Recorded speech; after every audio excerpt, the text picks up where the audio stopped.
Welcome to Tech Leveler, and in this quick video I'm going to show you how to change your passcode on your iPhone. The first thing you want to do is tap on the iPhone settings here on your main screen.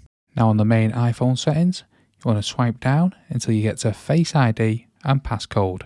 Now from here you will need to enter your passcode that you currently have set on your iPhone. This will then unlock the Face ID and Passcode page, and then you want to swipe down until you see this section here, and then we want to tap on Change Passcode. Again, we'll need to enter the current iPhone passcode. Now from here, you'll be able to enter a new 6-digit passcode. If you don't want to use a 6-digit passcode, then you can press this passcode options here at the bottom. You'll be then greeted with 3 different options, and I'll choose the 4-digit passcode here at the bottom.